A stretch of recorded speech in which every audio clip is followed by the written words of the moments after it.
From the sun-drenched ruins of forgotten civilizations to the deepest caverns where elders whispered ancient lore, a recurring symbol grips the human imagination. It's the serpent, coiled, shedding its skin, often depicted with an almost divine presence. These aren't just random artistic flourishes. They sprout from a unified source, a primordial ritualistic origin that has been deliberately blurred by time and manipulation. Across continents, from the Mesoamerican feathered serpent deities to the Naga of Eastern mystics, the imagery is uncannily similar. This isn't a coincidence. It speaks of a shared experience, a foundational imprint. These rituals were not mere performances or stories. They were meticulously designed blueprints, intended to etch a specific energetic signature onto the very fabric of humanity. Imagine a cosmic radio wave, broadcasting a frequency. These ancient rites were the antennae, tuning us into a particular broadcast, dictating not just our spiritual connection, but the very cycles of control and destiny that continue to echo in our lives today. To understand where we are, we must first recognize the imprinted vibration that hums beneath our conscious awareness. We see the serpent everywhere, entwined with creation myths, guarding sacred knowledge, sometimes even representing wisdom itself, but its true purpose is far more intricate than simple symbolism. In the next section, we will delve into the origins of these serpent cults and the raw, primordial power they sought to harness. And real quick, make sure to subscribe and hit the notification bell for more videos. Now let's keep going.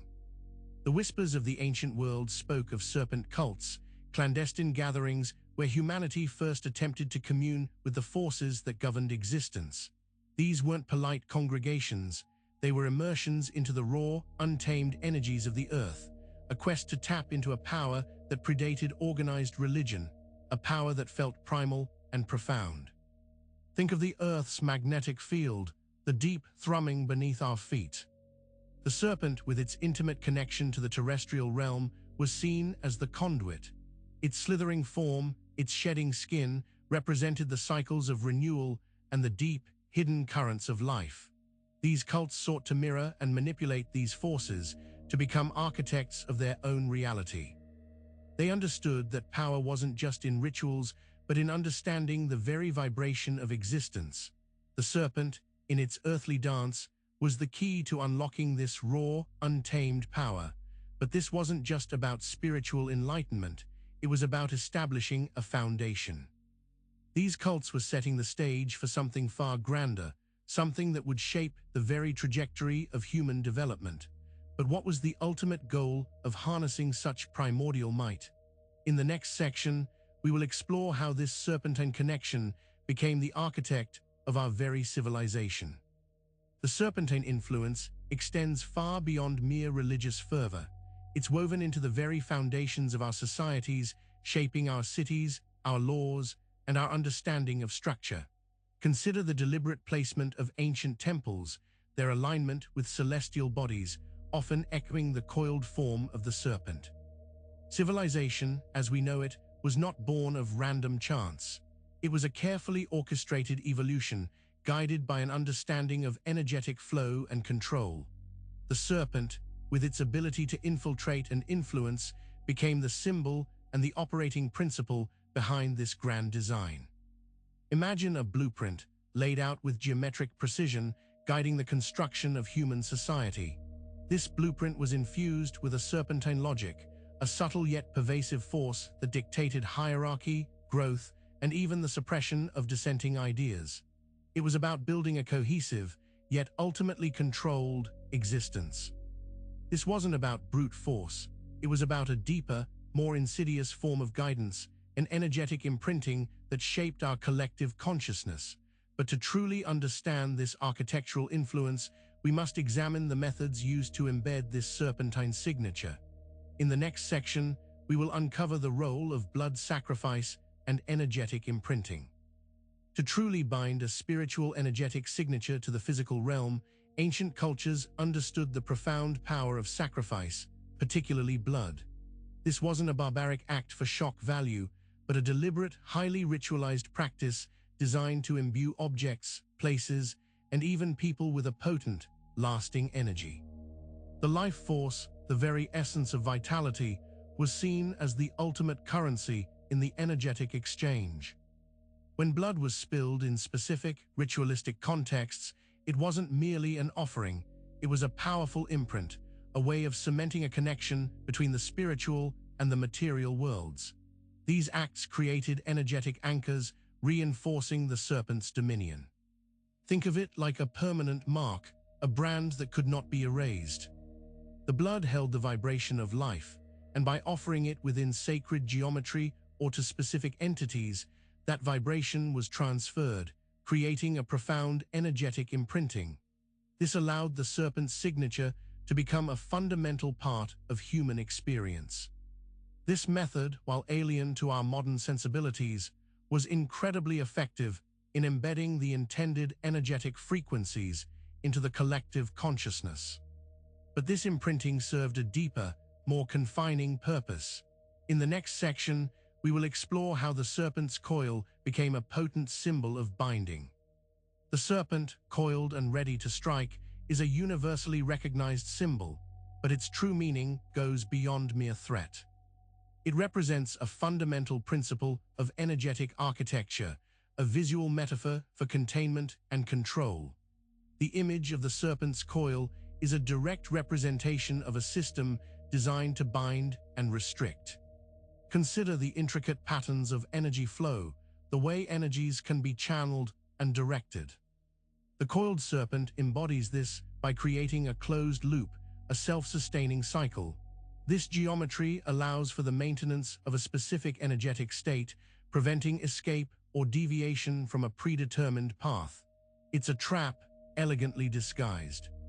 This binding wasn't just physical, it was energetic and psychological, a subtle weaving of consciousness into a particular framework. It ensured that the imprinted frequencies remained potent, that the cycles of control continued uninterrupted, keeping humanity tethered to a defined reality. The serpent's coil, therefore, is not just a symbol of power, but a symbol of enclosure, a deliberate design to keep consciousness within specific, manageable boundaries. But this binding has a deeper historical context, tied to a pivotal moment in our collective story. In the next section, we will decode the fall and its serpent temptation. The narrative of the fall from grace, a cornerstone of many religious traditions, has often been framed in terms of moral transgression. However, a deeper examination reveals it as a sophisticated tale of energetic manipulation, with the serpent playing a crucial, often misunderstood, role. This wasn't about a simple forbidden fruit. The serpent's temptation was, in essence, an offering of consciousness, a lure towards independent thought and awareness of duality. It represented a shift away from a state of pure, unadulterated connection towards one of knowing, of discernment, and ultimately of separation. This was the first binding of the spirit into a material, dualistic reality. The knowledge offered was not inherently negative, but the outcome of its assimilation served to sever a primal connection, creating a rift that necessitated further cycles of control. The story is a symbolic retelling of how humanity's awareness became ensnared, not by evil, but by a profound, energetic reconfiguration.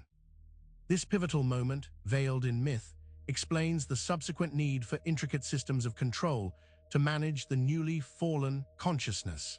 Understanding this energetic fall is key to unraveling the layers of manipulation. In the next section, we will look at how names and deities were inverted to further this suppression.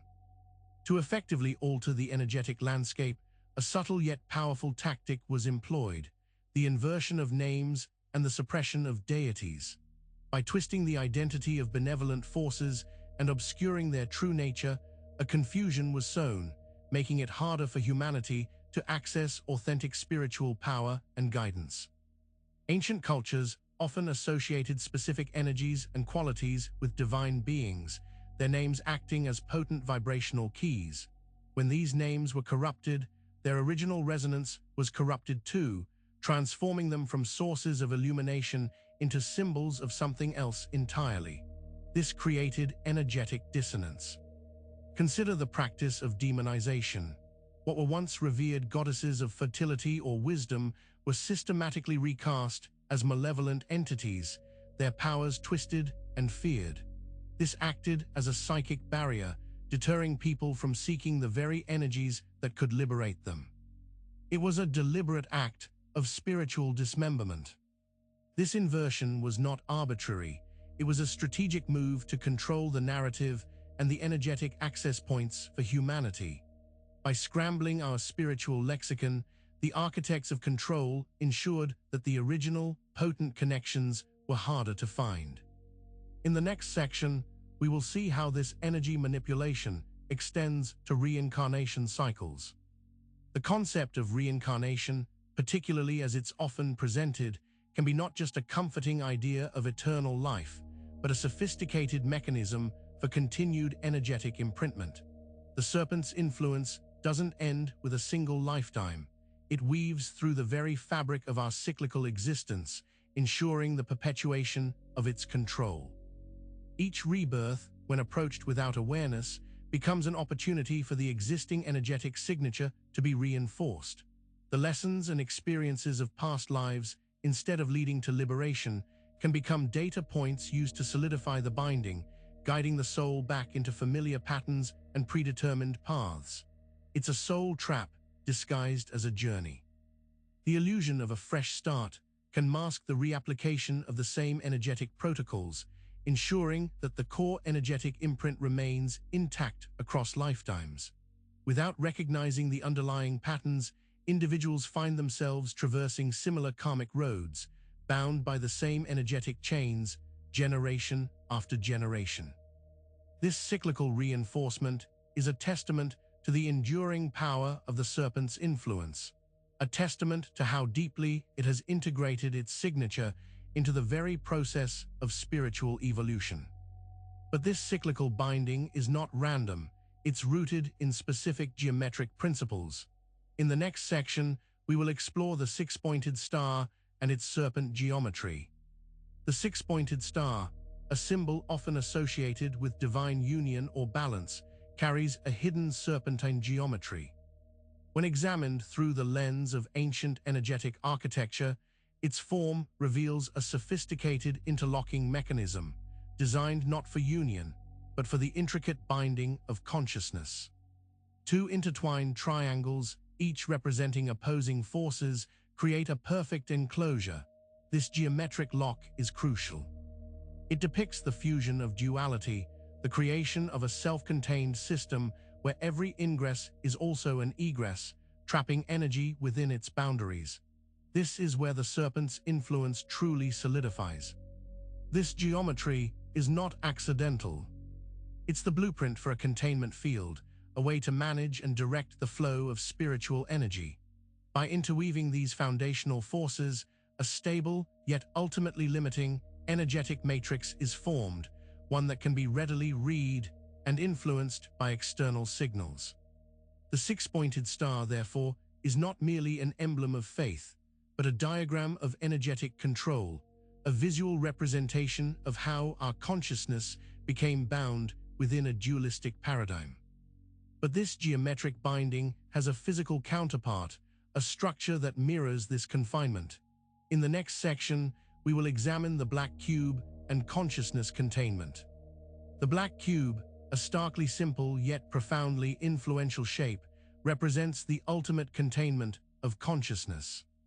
It is the physical manifestation of the geometric bindings we've discussed, a solid enclosure designed to limit perception and anchor the spirit within a material, limited reality. Think of it as the ultimate prison cell for the soul. This cube is not just a monument, it's an energetic amplifier, a focal point for the frequencies that maintain the illusion of separation and control. Its perfect symmetry and solid form create an impenetrable barrier, preventing the free flow of consciousness and sealing off access to higher dimensional awareness. It's a dead zone for spiritual expansion. Within the confines of this black cube, the imprinted vibrational signature of the serpent finds its ultimate expression. solidifying the cycles of limitation and reinforcing the illusion of individual isolation. It's a powerful symbol of the material world's grip on the spirit. The black cube, in its stark finality, is the culmination of the Serpentine agenda, a physical anchor for a system of consciousness containment. But this containment is not just structural, it's also sonic, maintained through specific frequencies. In the next section, we will delve into sound frequencies and serpent resonance. The architect of our reality understands that control is not solely about physical structures or symbolic geometry. It is also about the invisible forces that permeate everything, particularly sound and its resonant frequencies. The serpent's influence is deeply intertwined with the manipulation of sound, creating a pervasive form of energetic resonance that keeps us bound. Imagine a constant hum, a subtle vibration that permeates our environment, our technology, and even our biology. These frequencies are not accidental, they are deliberately engineered to interact with our own energetic fields, creating a sympathetic resonance that aligns us with specific, limited intentions. It's a cosmic tuning fork set to a frequency of control. These resonant frequencies can influence our moods, our thoughts, and our perceptions, subtly guiding us away from awakening and deeper truths. They create an energetic fog, making it difficult to discern the true nature of reality and the extent of our own potential. It's a subliminal symphony of entrapment. This sonic manipulation is a key component of the serpent's enduring grip, a constant, low-level imprint that reinforces the cycles of limitation. But this influence has a cosmic namesake, a celestial body that embodies these time cycles. In the next section, we will explore Saturn, the serpent god and time cycles. The celestial body of Saturn, with its defining rings and commanding presence, has long been associated with the serpent god in ancient mythologies. This connection is not arbitrary. It represents the cosmic embodiment of the serpent's influence, particularly in its role as the architect and enforcer of linear time and its cyclical dominion over our lives. Saturn, often depicted as a grim reaper or a stern father figure, governs the strict, unyielding passage of time. Its influence is felt in the limitations of our earthly existence, the inevitability of aging, and the structured progression of our lives. It's the celestial clockwork that dictates our reality. The rings of Saturn, in this context, are not merely astronomical phenomena, but symbolic representations of the serpent's coil, encircling and defining the boundaries of our temporal experience. They signify the inescapable cycles of life, death, and rebirth, all orchestrated by this Saturnian, serpentine energy. Understanding Saturn's role is crucial to grasping the full scope of the serpent's cosmic influence. It reveals how the very fabric of time, a concept so fundamental to our existence, has been co-opted to perpetuate a system of control. But this ancient influence has a peculiar echo in what we consider evil. In the next section, we will explore the pagan origins of Christian demonology. The demonology that shapes much of our spiritual landscape, particularly within Christianity, is not an invention of that faith alone. It is, in large part, a deliberate inversion and appropriation of ancient pagan deities and their associated powers, orchestrated by the serpent's agenda to redefine and demonize primordial spiritual forces. Many figures revered as benevolent deities in older traditions were systematically recast as demons or malevolent entities. This was a strategic move to discredit and suppress the worship of these original powers, thereby severing humanity's connection to potent, liberating energies. It was a spiritual rebranding designed to instill fear and obedience. By transforming figures of wisdom, fertility, and even rebellion into figures of darkness, the serpent's influence aimed to create a spiritual environment where only its approved narratives and archetypes were considered holy. This effectively demonized the very forces that humans might have used to break free from its imposed cycles. This historical rewriting is a stark reminder of how narrative control can serve as a powerful tool for energetic manipulation. The demons we fear are often the silenced voices of ancient, powerful divinity. But this ancient pattern of control isn't confined to history. In the next section, we will see these echoes in modern cults. The patterns of ancient serpent ritual and control haven't vanished. They've simply evolved, manifesting in the subtle dynamics of modern cults and esoteric groups. These contemporary organizations often mirror the foundational principles of the original serpent cults, albeit with a modern guise and a more refined approach to energetic imprinting. Observe how these groups often isolate members, meticulously control information, and foster a profound sense of dependency.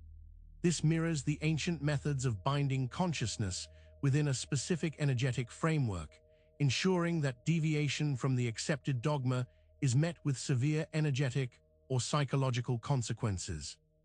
The allure of belonging, the promise of secret knowledge, and the charismatic leadership are all tools used to create a resonant frequency within the group, an echo of the primordial serpent's ability to draw followers into its orbit.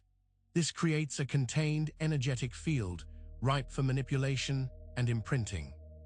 These modern cults serve as living laboratories, demonstrating the enduring effectiveness of the serpent's ancient strategies for control of the human psyche and spirit. Their existence is a testament to the fact that these cycles are still very much alive, but this influence has a direct impact on our personal lives. In the next section, we will explore the serpent's influence on your destiny. The threads of the serpent's influence are not merely woven into the grand tapestry of human history or societal structures. They are intricately entwined with the very fabric of your personal destiny. The cycles of control, the energetic imprints, and the symbolic bindings have shaped the landscape of your individual path. Consider the recurring themes in your life, the challenges you face, the lessons you seem destined to repeat. These are not random occurrences. They are often the echoes of the energetic signature that was imprinted upon humanity from its earliest beginnings, a signature that influences your choices, your desires, and your perceived limitations. The serpent's agenda is to perpetuate its system of control, and this is achieved by subtly guiding individual destinies along predetermined trajectories. It's about ensuring that you remain within the bounds of its energetic architecture, preventing you from accessing your true, unadulterated potential and cosmic awareness. Your destiny has been, in many ways, pre-written. The recognition of this influence is the first step towards reclaiming your sovereign will and rewriting your own future, disentangling your path from the serpent's ancient grip. But this realization is just the beginning of a much larger awakening. In the next section, we will issue the call to awaken from the serpent's dream. The truth of the serpent's pervasive influence, from the dawn of civilization to the very fabric of your personal destiny, has now been laid bare. You have glimpsed the ancient patterns, the energetic imprints, and the symbolic bindings that have shaped so much of human experience. This knowledge is not meant to instill fear, but to ignite a fierce, unwavering desire for liberation. The serpent's dream is a state of unawareness, a slumber where its control remains unchallenged. It is a reality built on illusion, a carefully constructed narrative designed to keep consciousness confined and disconnected from its true, infinite potential.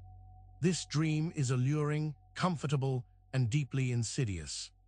To awaken is to break the spell, to shed the imposed layers of energetic imprinting, and to reclaim the sovereignty of your own spirit. It is to understand that the cycles of control are not inevitable, but a construct that can be dismantled from within. The power to awaken resides within you. Now the choice is yours. Will you continue to slumber, or will you embrace the profound and exhilarating journey of awakening, stepping out of the serpent's dream and into the boundless expanse of your own true reality? Make sure to subscribe for more videos and hit that notification bell so you never miss a new video. We'll see you in the next one.